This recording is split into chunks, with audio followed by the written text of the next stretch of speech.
Febre do Oeste do Nilo. A febre do Nilo Ocidental, ou FNO, é uma infecção viral causada por um arbovírus do gênero Flavovírus.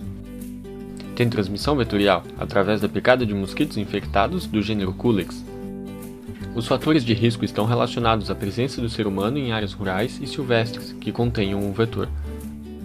Também pode ser transmitido por transfusão sanguínea, transplante de órgãos, aleitamento materno e via transplacentária.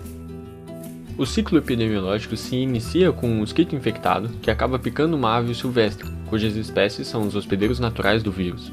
Estas servem como amplificadoras da doença e fonte de infecção para outros mosquitos. Eventualmente, os mosquitos infectados podem picar outros animais, que são considerados hospedeiros acidentais ou terminais, pois normalmente o ciclo de infecção termina nestes animais, sem ocorrer transmissão para os mosquitos novamente. A doença pode ser assintomática ou sintomática, variando de acordo com o organismo de cada indivíduo e o nível de gravidade da doença. Em humanos ocorre febre aguda acompanhada de mal-estar, anorexia, náusea, vômito, dor nos olhos, cefaleia, dor muscular, enxantema maculopapular e linfoadenopatia. O período de incubação nos humanos varia de 3 a 14 dias. Em mamíferos, observa-se sinais como encefalite, encefalomielite, anorexia, depressão, ataxia, fasciculação muscular, incoordenação, entre outros sinais nervosos. As aves podem apresentar alterações neurológicas seguidas de óbito. O teste de ELISA indireto para a detecção de anticorpos IgM contra o vírus no soro ou em líquido cefalorraquidiano é o teste de diagnóstico mais eficiente.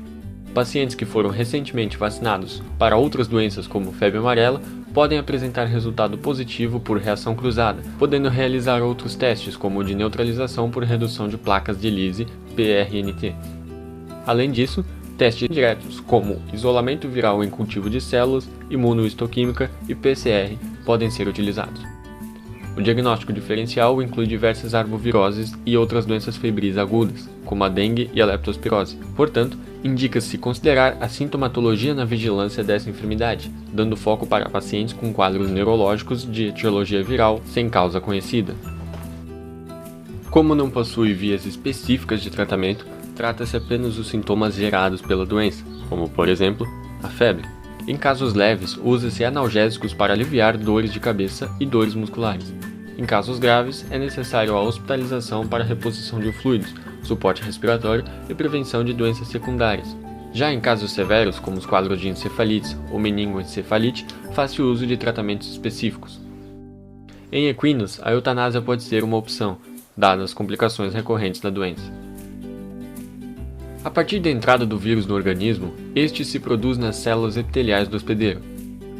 Após este período, o vírus se dissemina pelo corpo, iniciando pela infecção dos linfonodos, passando para a circulação sanguínea e se instalando em outros órgãos. Nessa fase pode ocorrer lesão no fígado, pulmão, baço, rins e glândulas adrenais. Na sua fase final, o vírus atinge o sistema nervoso central. A presença do vírus nesses órgãos causa degeneração de neurônios, além da inflamação, que também contribui para a perda neuronal da medula espinhal e perda de massa cinzenta do encéfalo. As espécies acometidas são humanos, equídeos, primatas e outros mamíferos. O homem e os equídeos são considerados hospedeiros acidentais e terminais, uma vez que a viremia se dá por curto período de tempo e em níveis insuficientes para infectar mosquitos, encerrando o ciclo de transmissão. Inicialmente, a distribuição da febre do Nilo Ocidental se mostrou restrita ao Vale do Nilo, na África, e ao Oriente Médio, sendo posteriormente observado na África do Sul, oeste da Rússia, Ásia Central e na Europa. Nos Estados Unidos, a identificação do agente etiológico não foi imediata, e esta vem ocorrendo desde 1999. Em 2006, houve um surto no norte da Argentina e em 2016, como observamos nessa imagem, é possível haver casos em todos os estados do Brasil, sendo os de maior notificação: Piauí, Acre, Espírito Santo e Rio Grande do Sul. O controle vetorial se dá através da eliminação de focos de reprodução dos vetores, como, por exemplo, evitar acúmulo de água parada no ambiente e limpeza dos recipientes de água dos animais. Para a prevenção da doença, tanto os humanos quanto os equinos devem ser protegidos da exposição aos mosquitos, por meio do uso de repelentes, telas e mosquiteiros. Também deve ser diminuída a exposição a mosquitos durante o amanhecer e o anoitecer. períodos de maior atividade dos vetores, evitando realizar atividades ao ar livre nesses horários. Os humanos podem usar roupas claras e compridas, usar EPIs ao manusear animais infectados e realizar testes laboratoriais em sangue e órgãos antes de transfusão e transplante. Para equinos, pode ser usada uma vacina, disponível nos locais onde essa doença é mais presente. Além disso, devem ser feitos programas de vigilância e notificação de casos em equinos e ocorrência de pássaros mortos, para prevenir uma consequente transmissão para humanos e outros animais.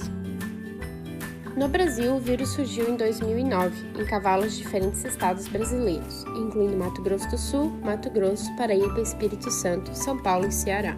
Casos humanos da doença foram registrados apenas no Piauí, onde 10 pessoas foram diagnosticadas de 2014 a 2020. Sendo considerada a principal epizootia, o cavalo atua como sentinela para a doença. Com o avanço das pesquisas, descobriu-se que a mobilidade humana pode desenvolver papel importante na transmissão e introdução do patógeno. Não se sabe se a doença é endêmica no Brasil ou se a transmissão ocorre de forma esporádica a partir de introduções de outros países. No dia 2 de setembro, o CRMV do Paraná emitiu a nota técnica GSA 01-2021, na qual informou o diagnóstico positivo de um muar em Porecatu, no norte do Paraná. Fato que causa preocupação nos médicos veterinários da nossa região e necessita de maior atenção.